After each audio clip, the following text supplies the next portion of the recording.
옛날에 나왔던 드라마 중에 모래시계라는 드라마를 기억하시죠? 당시에 나올 때는 이제 제 기억에도 모래시계 타임이라 그래서 밖에 돌아다니는 차들이 없고 사람들이 없었던 기억이 납니다.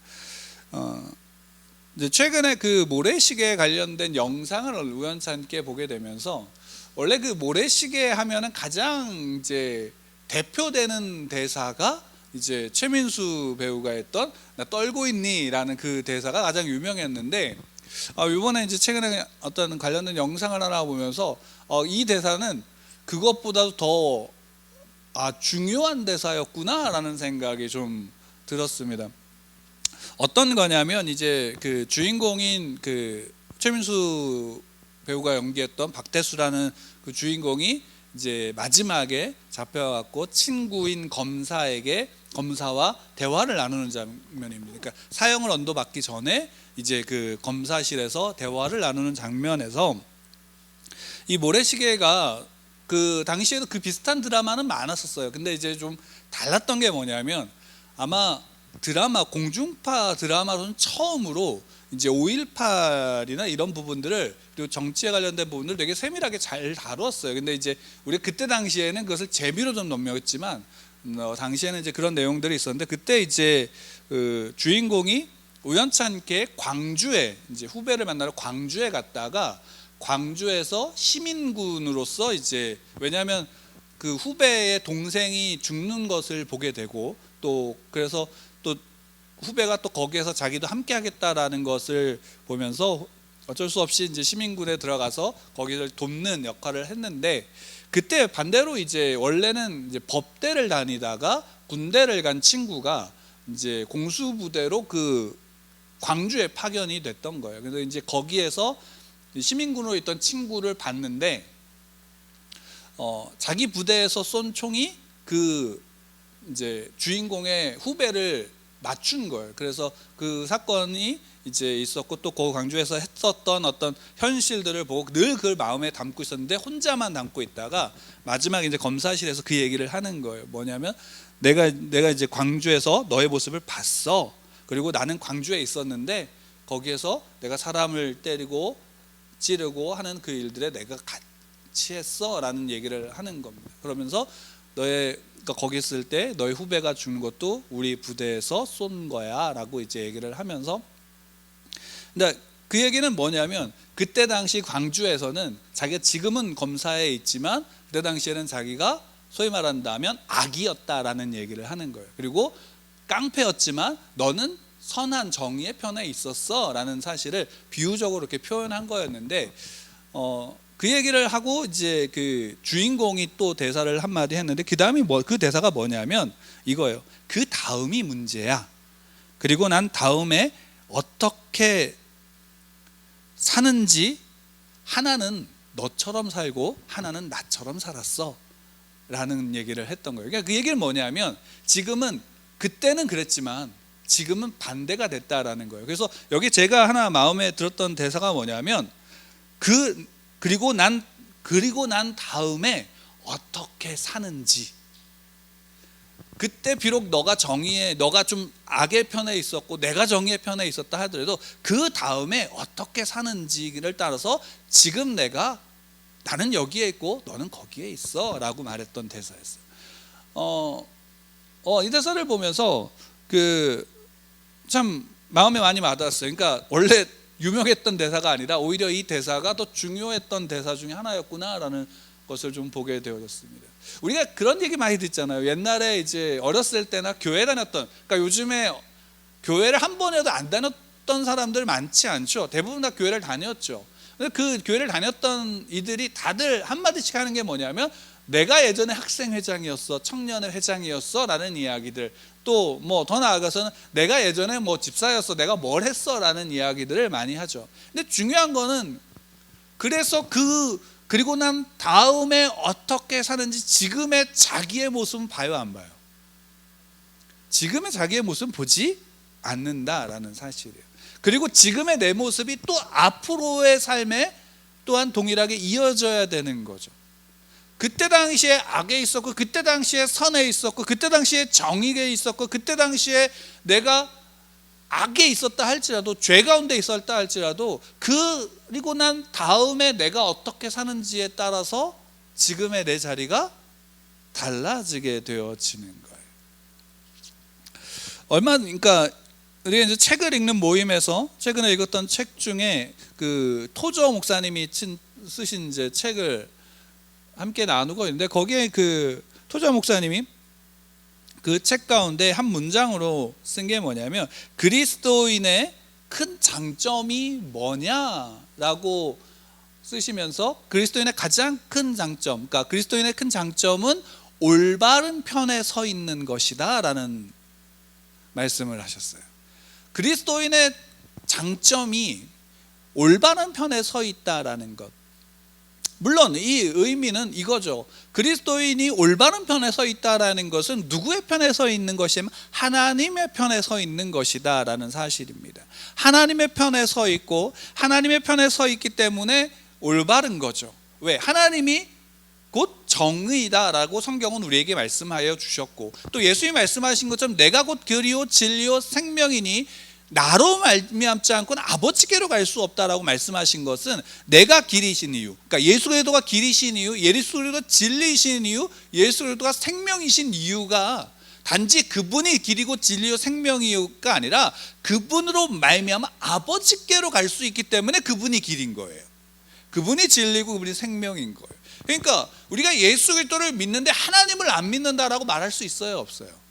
없어요. 그러니까 우리가 올바른 편에 서 있다라는 것은 예수 그리스도로 말미암아 예수님이 하나님의 편에 서신 것처럼 우리 또한 누구의 편에 서인 거냐면 하나님의 편에 서 있기 때문에 올바른 편에 서 있는 거예요. 그렇죠? 그 올바른 편에 서 있는 게 그리스도인이다라는 사실입니다. 이게 장점이에요. 여러분, 이게 장점으로 느껴지시나요? 많은 그리스도인이 내가 하나님의 편에 서 있다라는 사실로 자기의 믿음과 자기의 삶을, 신앙을 고백하게 되어져요. 근데 중요한 것은 오늘 성경을 본 본문에서 바울의 모습을 통해서 우리는 한 가지를 볼 수 있어요. 그러면 하나님의 편에 서는 게 뭔가라는 거예요. 여러분, 오늘날 우리가 많은 기독교의 그 신앙 속에서 하나님의 편에 선 모습을 쉽게 발견하지 못하는 모습들의 소식이 우리 가운데 많이 들려지는 모습들을 보게 되어지죠. 그것 때문에 개인적으로 속상하기도 하고 애통하기도 합니다.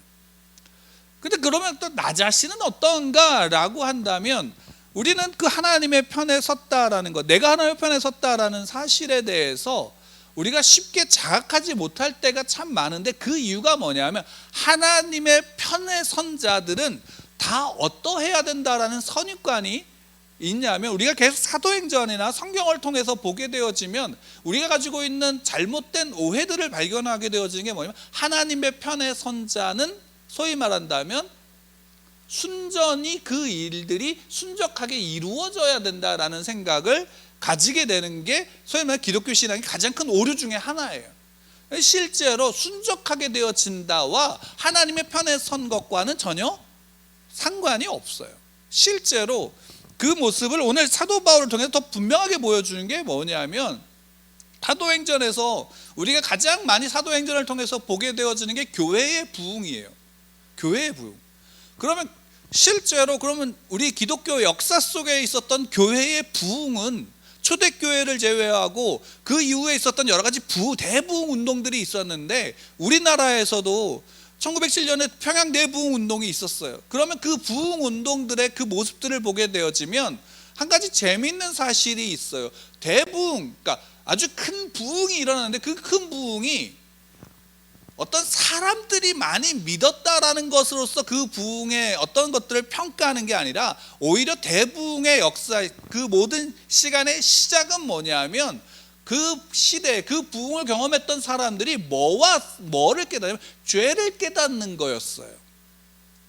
하나님의 말씀이 선포되어짐으로 말미암아 죄를 깨닫고 죄에 대한 회개가 그 안에서 일어났어요. 그래서 실제로 대부흥이 일어났던 도시들은 어떤 일이 벌어졌냐면, 그곳에 술집들이 문을 닫아요. 그곳에 불법한 일들이 벌어지지 않아요. 세상에서, 그러니까 소위 말한다면 세속의 어떤 국가의 공무원들이 그 대부흥이 일어난 지역, 그것에서 그리스도인들이 기하급수적으로 늘어서 많이 있는 그 지역에는 공무원들이 가기 싫어했어요. 왜냐하면 뇌물을 받아야 되는데 받을 수가 없었거든요. 그런 일들이 일어나는 모습을 보고 대부흥이라고 얘기했어요. 단지 교회의 규모가 커지고 사람들이 많이 많아졌다는 것으로 대부흥이라고 이야기하지 않아요. 물론 그 후에 그런 것들로 인해서 어떤 기획을 해서 부흥을 기획을 해서 했던 부흥 운동도 있었어요, 실제로. 근데 실제로 대부흥의 어떤 진면목을 보면 거기에는 뭐가 있냐면 하나님의 말씀이, 복음이 선포되어지고 죄를 깨닫는 이들의 회개의 역사가 일어나고, 소위 말하는 그들의 삶이 하나님의 편에 섰기 때문에 세상에서 보더라도 어떤 일이 일어나냐면 선한 일이 일어나는 거예요. 그러니까 사도 바울이 실제로 사도행전에서 보여진 사도 바울의 여정을 보면 그런 모습과 같지 않나요? 오늘 본문도 마찬가지예요. 오늘 본문도 3차 전도 여행이 막바지에 이르면서 사도 바울이 오순절 이전에 예루살렘으로 들어가고자 애를 써요. 근데 이제 마지막 여정으로 그 예루살렘으로 가는 여정에서 밀레도에 도착했을 때 사도 바울이 에베소에 있는 장로들을 청해서 그 밀레도로 불러요. 그리고 그 앞에서 이제 소위 말한다면 어떻게 본다면 바울의 마지막 예언, 그러니까 유언을 하고 있는 장면이에요.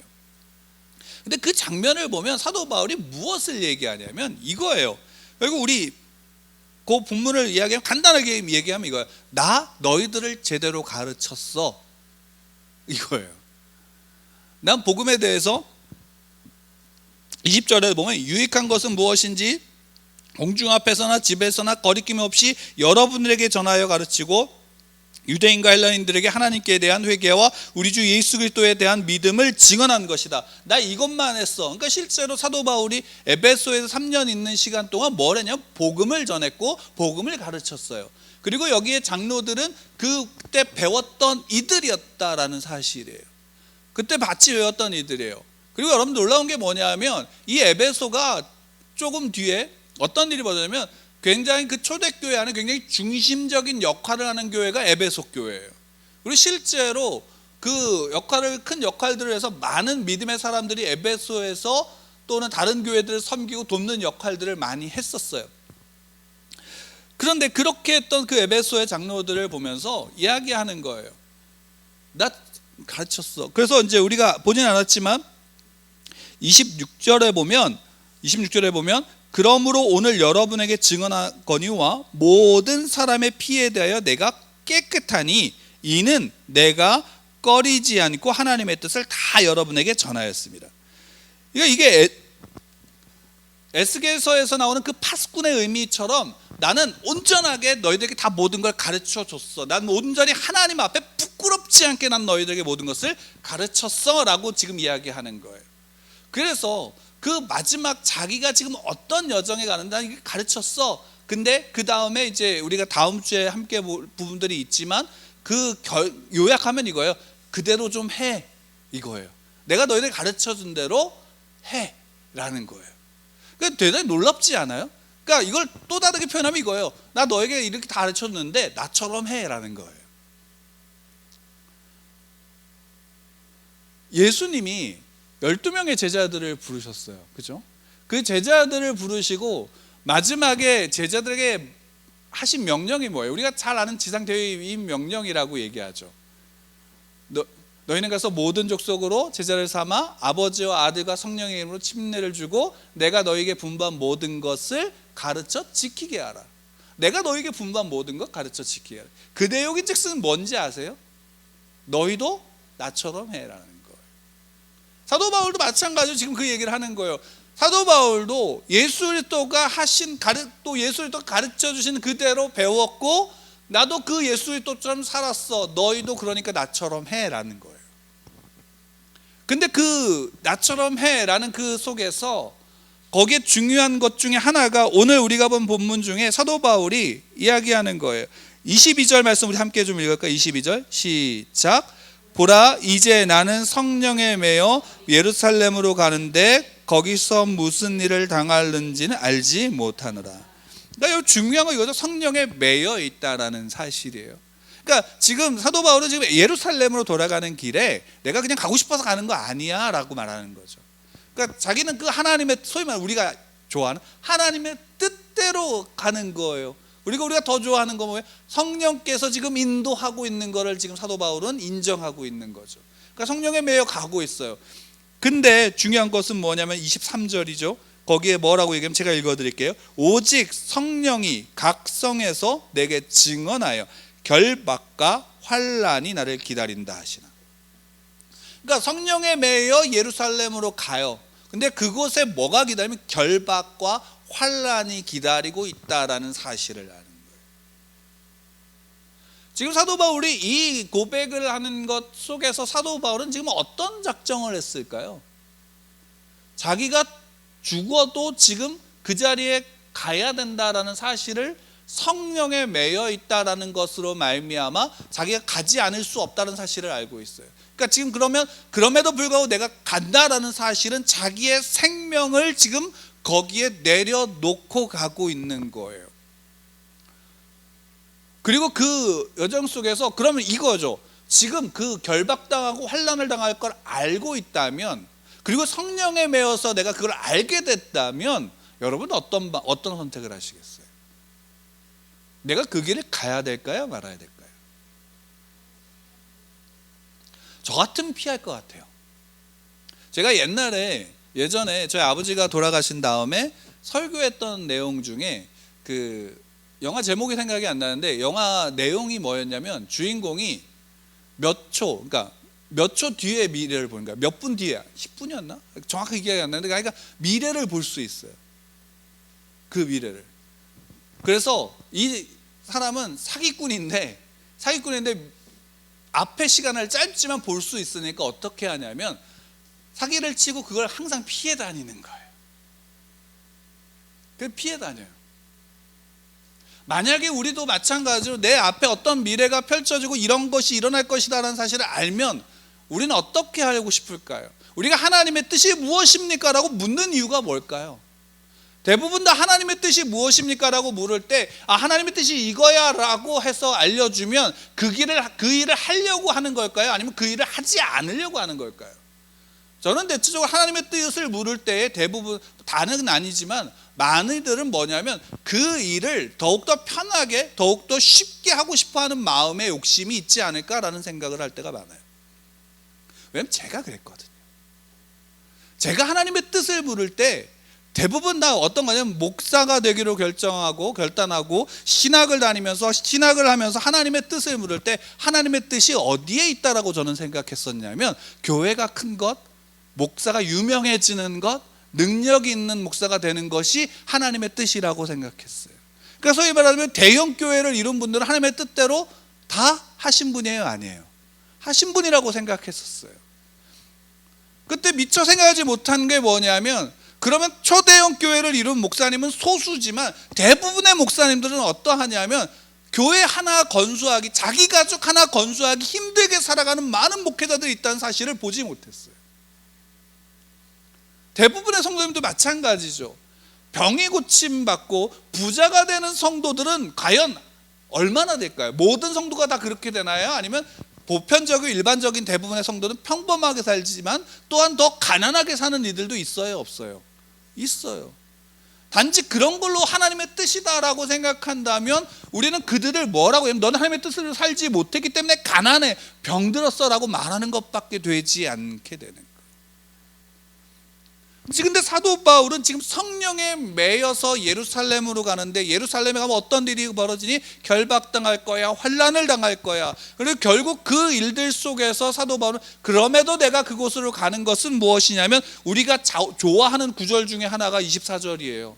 같이 한번 다시 읽을까요? 시작. 내가 달려갈 길과 주 예수께 받은 사명 곧 하나님의 은혜의 복음을 증언하는 일을 마치려 하면은 나의 생명조차 조금도 귀한 것으로 여기지 아니하노라. 사도 바울의 사명, 내가 달려갈 길과 주 예수께 받은 사명 곧 하나님의 은혜의 복음을 증언하는 일을 마치려 하면은 나의 생명조차 조금도 귀한 것으로 여기지 아니하노라. 그러니까 사도 바울은 지금 결과를 알고 있는 거예요. 예루살렘으로 가면 자기가 결박당하고 환난을 당한다는 사실을 알고 있음에도 불구하고 나는 거기로 지금 갈 거야. 왜? 그곳에 주의 사명, 하나님의 은혜가 있다라는 사실을 알기 때문이에요. 그렇게 잡히고 결박당하는 것이 사도 바울이 받은 하나님의 뜻 가운데는 그것이 무엇이냐면 성령의 인도하심 속에 있는 건 뭐냐면 그런 말미암아 하나님께서 하실 일이 있다라고 믿고 있는 거죠. 그리고 그것은 우리가 알아요. 왜 그렇게 되어졌는지 우리는 이미 결과를 봤기 때문에 알아요. 왜 그런 거예요? 로마로 가기 위해서죠. 사도 바울은 로마로 가기 원했고 또 그것을 기도했었고 실제로 그 로마로 가기 위해서 하나님이 자기를 이끌어 가신다는 사실을 인정하고 그렇게 간 거예요. 실제로 우리가 결과적으로 로마로 가는 모습을 우리가 보게 되어지잖아요. 그러면 여기에서 우리가 분명하게 알 수 있는 것은 뭐냐면 우리가 하나님 편에 선다라는 것은 내가 하나님의 편에 선 것은 이거야 라는 정의를 내가 내려서가 하는 게 아니라 하나님이 이미 우리를 하나님의 편에 세우셨고 하나님의 편에서 우리를 이끌어 가신다라는 사실을 우리가 인정하게 되어질 때, 그것을 믿게 되어질 때 우리는 어떤 것을 할 수 있냐면 지금의 우리의 삶 속에서 내가 지금 서 있어야 되는, 내가 살아야 되는 성도의 삶을 지금 살아갈 수 있게 되어지는 거예요. 하나님의 뜻을 구할 때 대부분의 우리 안에 있는 문제가 뭐냐면 지금은 하나님의 뜻 가운데 있지 않다라고 생각하는 거예요. 여러분, 제가 여러 번 말씀드렸지만 모든 그리스도인들은 다 하나님의 뜻 가운데 있다는 사실을 믿으시기 바랍니다. 여러분들의 삶이 어떠하든 여러분들은 다 하나님의 뜻 안에 있어요. 그리고 그 하나님은 여러분들로 말미암아 하나님의 뜻을 이루어 가고 계신다는 사실이에요.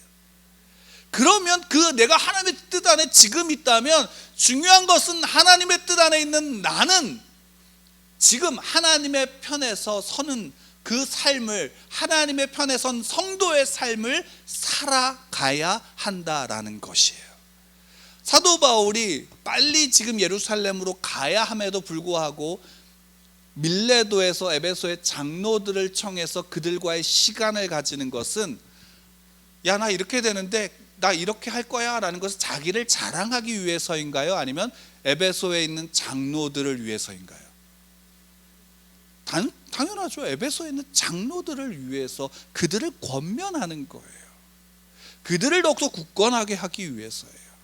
에베소 교회, 그래서 에베소 교회와 에베소 교회 안에 있는 성도들을 세우기 위해서라고요. 그들을 위해서 사도 바울은 자기의 시간을 낸 거예요. 자기를 그 시간에 그들과 만나서 그와 함께 하는 거예요. 그들을 위해서. 실제로 아마 에베소 장로들은 사도 바울이 하는 이야기를 들으면서 충격을 받았을지 몰라요. 왜? 분명히 그러거든요. 우리는 본문 다음에 사도 바울이 이야기해요. 너희들은 다시는 나를 보지 못할 거야. 결박당하고 환난을 당하고 그래서 너희들은 다시는 나를 보지 못할 거야 라는 얘기를 들었을 때 아마 에베소 장로들은 충격을 받았을 거예요. 그러니까 유언하고 있는 거잖아요. 근데 그걸 다 알고 있음에도 불구하고 그 길을 간다라고 하는 것 때문에 아마 이런저런 생각이 들었을지 모르고 말리는 사람들이 있었을지 몰라요. 실제로 추후에 빌립이 말리잖아요. 가지 말라고. 그리고 사도 바울도 얘기해요. 왜? 각성해서 내게 증언했다라고 이야기를 하고 있어요. 그러니까 가는 곳마다 그 하나님의 사람들이 성령의 임하심 속에서 말리는 거예요. 야, 예루살렘으로 가지 마라 라고 지금 말리고 있는 상황인 거예요. 그럼에도 불구하고 나는 가겠다라고 지금 사도 바울은 이야기하죠. 그들이 성령의 역사 속에서 받은 것이 가짜라는 의미가 아니라 사도 바울은 자기가 하나님께 받았던 바로 그 음성과 그 뜻을 확신하고 그 길을 지금 사도 바울은 그래서 가고 있는 것이거든요. 그것은 저나 여러분이나 똑같아요. 여러분들 삶 또한 마찬가지죠. 우리가 하나님 편에 선다라는 것, 우리가 올바른 편에 서 있다라는 것은 다른 것이 아니라 지금 이 시대 속에, 지금 우리가 살고 있는 지금 이 시간 속에 내가 속해 있는 가정과 내가 속해 있는 직장과 내가 속해 있는 교회와 내가 함께하는 모든 이 시간에 있는 모든 시대 속에서 내가 정말로 하나님 편에 선 그리스도인답게 살아가고 있는가라는 것이에요. 초대교회가 특별했던 이유가 뭘까요? 왜 사도행전에서 그 초대교회의 모습을 기록하고 있을까요? 기적이 많아서요? 아니에요. 그 시대에 오히려 우리보다 더 열악한 상황 속에서 믿음을 지킨 이들, 근데 그 믿음을 지켰다라는 이들이 어떤 일을 당했냐면 주위에 많은 이들이 그들을 칭찬했다라는 사실이에요. 그 칭찬을 통해서 복음이 증거되어졌다라는 것이에요. 우리가 기억하는 건 베드로의 설교로 3,000명이 회심했다, 몇천 명이 돌아왔다, 수많은 사람이 돌아왔다. 그것이 우리의 기억에 남고 그것이 뇌리에 박히는 이유는 그것이 너무나 강렬하기 때문이지만, 실제로 사도행전 안에서 기록되어져 있는 수많은 부흥의 이야기들 속에 중요한 내용은 뭐냐면, 일반 평범한 우리와 같은 성도들이 그 시대에도 있었고 그들이 믿음을 지켰다라는 사실이에요. 그리고 그 믿음을 지킨 이들이 많은 이들에게 칭찬을 받았다라는 게 복음의 증거의 역사인 거예요. 그러면 되돌아보십시오. 내 삶에서 과연 내가 복음 안에서 칭찬을 받고 있는가라는 거예요. 이건 오늘날 우리 시대에 대한 똑같은 모든 그리스도인에게 질문하는 거예요. 과연 내가 있음으로 복음이 증거되어졌는데 그 주변의 이들은 나로 말미암아 복음을 들었는데 내가 그 속에서 칭찬을 받고 있는가? 이 질문이 굉장히 저희 개인적으로 무거웠어요. 그리고 그 질문 속에서 아까 서론에서 말씀드렸던 모래시계의 그 대사가 마음에 들어왔다는 거예요. 그때는 내가 거기 있었지만 그리고 난 다음에 어떻게 살았는지에 따라서 나는 지금 여기에 있고 너는 거기에 있어. 많은 불평과 불만과 또 이 시대의 문제점들을 지적할 수는 있겠지만 중요한 것은 내가 지금 어느 편에 서 있는지가 더 중요하지 않을까요? 그리고 그로 말미암아 내가 정말로 하나님의 뜻 안에서 하나님의 편에 서서 복음이 나로 말미암아 증거되어지고 있는지. 우리가 요한계시록 지난 수요일에도 함께 봤는데 다섯 번째 인을 뗀 그 다섯 번째 인심판의 내용에 중요한 거는 뭐냐면 순교자의 기도죠.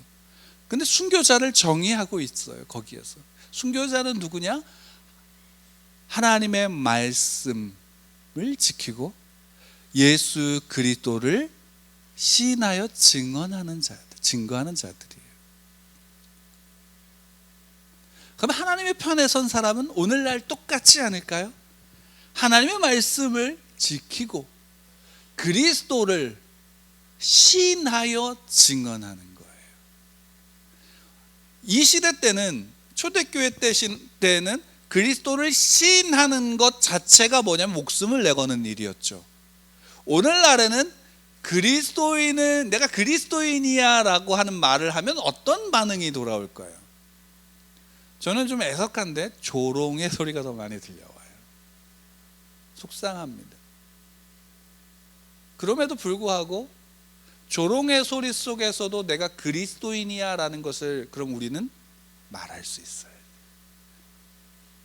그리고 그 시각을 내가 바꾸는 게 아니라, 내가 그들을 싸워서 이기려고 하는 게 아니라 오히려 그 속에서도 내가 그리스도인답게 복음을 살아내는 게 중요한 거예요. 여러분, 구약에서든 신약에서든 하나님의 백성들이 하나님께 기도할 때 하나님의 말씀대로 살아가겠습니다 라고 하는 부분으로서 가장 중요한 기도 중에 하나가 뭐냐면, 그러할 때도 내가 하나님의 자녀로서, 하나님의 백성으로서 말씀을 지킬 수 있게 해주십시오예요. 우리가 다음 주에 이 내용에 대해서 함께 좀 볼 거예요. 그럼 하나님의 편의 선자의 삶은 무엇인지에 대해서 다음 주에 우리가 좀 함께 더 볼 텐데, 중요한 것은 지금 그러면 내가 하나님의 편에 서서 그리스도를 시인하고 있는가라는 거예요. 그리고 그 시인이 지금 초대교회 때는, 요한계시록에 그것이 작성되어질 때는, 사도행전이 작성되어질 때는 그 시인하는 것이 죽음이었지만 오늘날에는 조롱이라면, 그 조롱 속에서도 내가 그리스도인 되어진 것을 시인하고 그럼에도 살아가고 있다면, 저는 개인적으로 그것이 여러분들의 가장 큰 축복임을 여러분들 아셨으면 좋겠습니다. 비록 조롱당할지라도 내가 그리스도인임을 시인하십시오. 또 그런 말미암아 내가 그리스도를 증거하시기 바랍니다. 그 조롱이, 그 핍박이, 그 모습이 어떠하든 어쩌면 그것이 나 때문이 아닐 수도 있어요. 나는 처음부터 올바르게 살려고 애썼던 모습대로 살아왔을 수도 있습니다. 다른 누군가의 모습에 잘못된 것을 통해서 내가 오해를 받을 수도 있을 겁니다. 그럼에도 불구하고 우리는 내가 그것을 변명하려고 해서 그들과 싸운다면 어떻게 보면 논리로, 논쟁으로 이길 수는 있을지 모르지만, 중요한 것은 무엇이냐면, 성경은 우리에게 늘 이야기하는 것은 무엇이냐면, 너가 싸우지 않아도 돼라는 사실이에요. 원수와 싸우는 분은 하나님이세요. 하나님이 싸우고 계시다라는 사실을 믿으시기 바랍니다. 그리고 이미 그 전쟁에서는 예수 그리스도께서 이기셨어요. 이긴 자는 여유를 가지시기 바랍니다. 여러분, 승자의 여유를 가지고 그리스도인의 가장 큰 장점인 하나님의 편에 서서 사시길 바랍니다. 그것이 우리의 가장 큰 복이고 능력입니다. 그렇다면 그 능력을 가지고 살아가고 그 능력을 가지고 자랑할 수 있는 게 성도의 삶이고 성도의 능력입니다. 그 토저 목사님이 거기에서 이제 그 책에서 하나의 문장을 더 이렇게 이야기를 하셨던 것 중에 하나가 뭐냐면, 우리의 원수는 마귀와 사탄이 아니라 나 자신이다라고 얘기를 하셨어요. 그러니까 우리는 어쩌면 우리의 가장 큰 원수는 나 자신이에요. 마귀 사탄이 원수가 아니라는 게 아니라 어쩌면 내가 싸워야 될 가장 큰 원수는 나 자신이에요. 내 안에 있는 죄성이, 내 안에 있는 죄된 본성이 다시금 옛 본성으로, 옛자로 나아가려고 하는 그것과 우리는 싸워야 되기 때문에, 죄와 사망의 법과 생명과 성령의 법이 싸우는 것 속에서 내가 생명과 성령의 법 아래 거할 수 있도록 내가 스스로의 의지로, 그래서 사도 바울이 고백했던 것처럼 나는 매일 죽노라 했던 고백처럼 내가 나를 쳐서 복종시키는 그 자리로 우리는 나아갈 필요가 있는 겁니다. 그 싸움이 성도의 싸움이에요. 그 싸움 속에 우리가 있다라는 겁니다. 좋고 아름다운 것만 있다라는 것이 아니라 우리는 그 싸움의 현장 가운데 있고, 싸움의 현장 가운데 있기 때문에 무엇을 볼 수 있냐면, 아름다운 게 무엇인지, 정의가 무엇인지, 거룩함이 무엇인지, 순결함이 무엇인지 우리는 볼 수 있습니다. 그것을 볼 수 있는 눈으로 다른 누군가를 판단하기 이전에 먼저 나를 좀 봅시다. 내가 하나님의 편의 선자인가를 좀 보시길 바랍니다. 그리고 그 질문을 우리 자신에게, 때로는 우리 옆에 있는 애들에게 같이 그런 고민 가운데 할 수 있도록 그 질문을 이야기하시고, 그 질문 속에 우리가 스스로 고민할 때 하나님의 영은 우리를 지키십니다.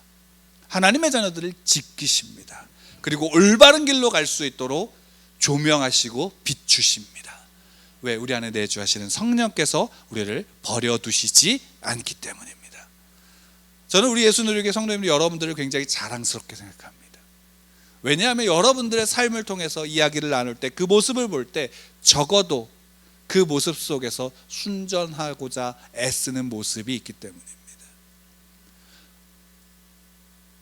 여러분들이 살아가는 그 모습을 하나님이 아십니다. 또 여러분들이 애쓰는 모습을 저도 압니다. 우리 같이 예배드리는 우리 성도들이 압니다. 그렇기 때문에 힘을 내시고, 그렇기 때문에 하나님의 편에 서서 살아가는, 하나님의 편에 선자로서 오른편에 섰다라는 사실을 믿고 그 오른편에서 하나님의 자녀로 살아가시는 여러분 되기를 축원합니다. 기도하시겠습니다.